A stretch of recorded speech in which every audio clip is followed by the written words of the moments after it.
You are not going to believe what happened when an HOA Karen decided to cut my lock and take my Jeep without permission, because what she thought was just another rule enforcement turned into a situati.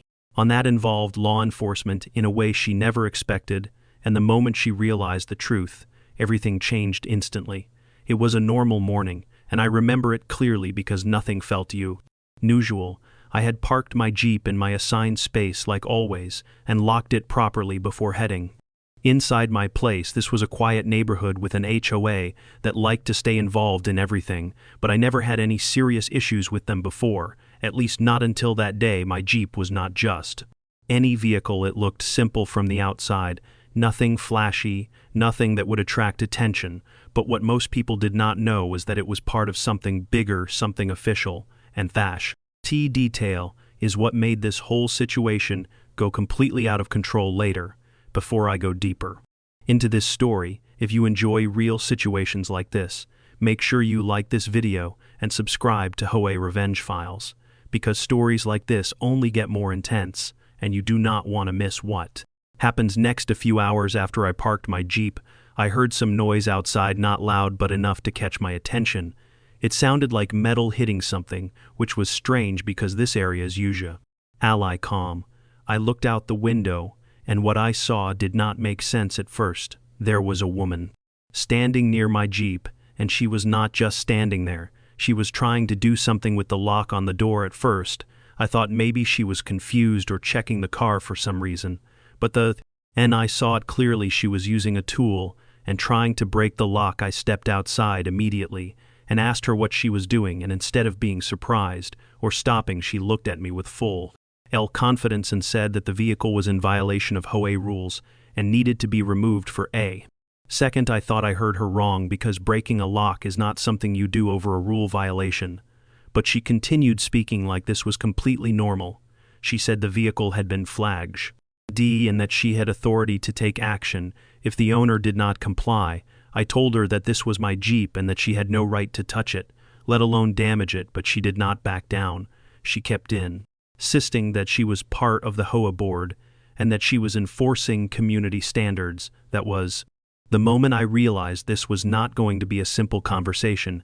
I asked her to stop immediately and step away from the vehicle, but instead she called someone on her phone, and within minutes an person showed up, a man who looked like he was there to assist her, and they both started acting like they were in control of the situation. They told me that my Jeep had been reported multiple times, and that I had ignored previous notices, which made no sense because I had never received anything about it, not a letter, not an email, nothing. I kept my calm and asked them to show me any official notice or document, but they could not provide anything clear. They just kept repeating that they had authority and that the vehicle needed to be removed. Meanwhile, the lock on my Jeep was already damaged, and I could see that they were preparing to tow it or move it in some way, and that is when I knew I had to step in before things went too far.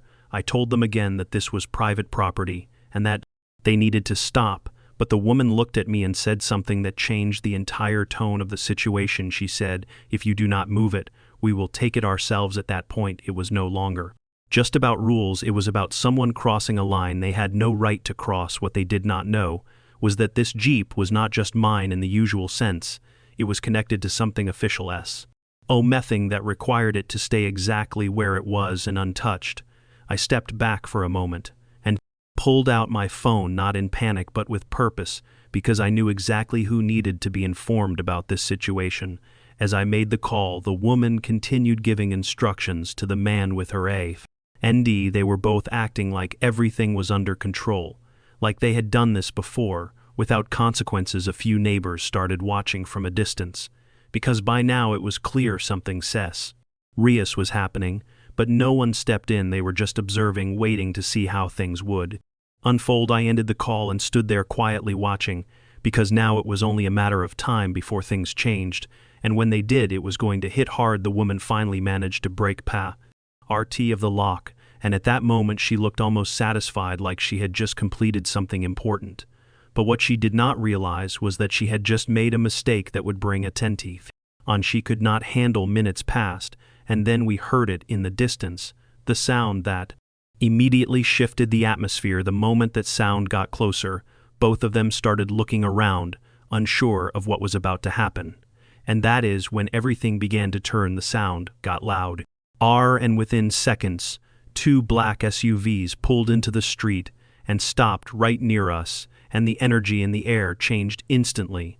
The man who was with her stepped back a little, and even the woman who had been so confident just moments ago looked unsure. For the first time, the doors opened, and a few officers stepped out, not rushing but moving with purpose and control. They were calm, but serious, and the way they looked at the scene made it clear they already knew enough to understand something was wrong. One of them walked straight toward my Jeep and then looked at the broken lock, and then at the woman, and asked her a simple question: who authorized this action? And for the first time, she did not have a quick answer ready. She tried to explain that she was part of the HOA board and that the Madame Bassant vehicle was in violation, but her voice did not carry the same confidence anymore. The officer listened without interrupting, and then asked her if she had any legal documentation to support breaking into a locked vehicle and attempting to remove it without the owner consent, and she hesitated before saying that it was part of enforcement procedure, which clearly was not the answer they were expecting. Another officer walked over to me and asked if I was the owner, and I confirmed, and then I quietly explained the situation and mentioned the detail that changed everything. I told him that the vehicle was currently assigned to a police task force, and that any unauthorized interference with it was a serious matter. The moment those words were said, the officers exchanged looks, and everything became more focused.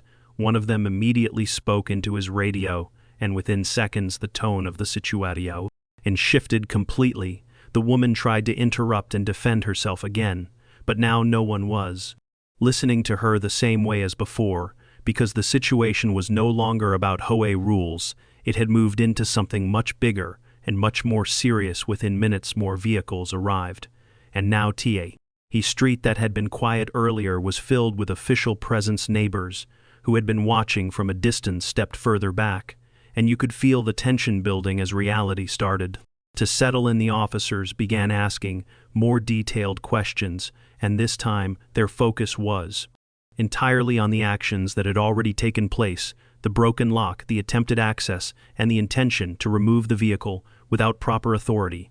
All of it was now being looked at under a completely different light. The man who had come to assist her started distancing himself slowly, as if he wanted to make it clear he was not fully involved, and the woman who had started all of this now looked overwhelmed, trying to explain her side, but realizing it was not helping. One of the officers explained clearly that HOA authority does not extend to breaking into personal property, and that what had happened could be considered unlawful entry and interference with official equipment. And those words made her go silent. At that point, everything she had believed about her authority collapsed in front of her, because she had acted without understanding the limits of her power, and now was facing consequences she never expected. They asked her for identification and began documenting everything carefully, every detail, every statement, every action.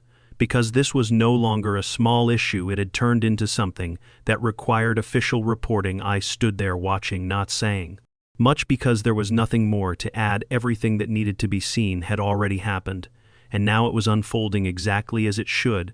After some time, the officers informed her that further CTN would be taken, and that she would be contacted regarding the investigation. And at that moment, the confidence she had shown earlier was completely gone, replaced by a realization of how serious the situation had become. The Jeep remained exactly where it was, and arrangements were made to secure IT properly and ensure no further interference would happen, and the officers made it clear that any future actions regarding it would go through the correct legal channels. As things started to settle, the neighborhood slowly returned to normal, but the impact of what had happened stayed with everyone who witnessed it, because it was a reminder that authority without understanding can lead to serious consequences. Later that day, I thought about everything that had happened and how quickly things had escalated from a simple misunderstanding to a full investigation, and it was clear that some lines should never be crossed, no matter what position someone holds. If you made it this far, you already know This was not just another AAA story. This was something different, and if you believe people should be held accountable when they go too far, make sure you share this story and drop your thoughts in the comments, because situations like this need to be talked about. And if you want more real stories, this from HOA Revenge Files, make sure you stay connected, because the next one might be even more intense.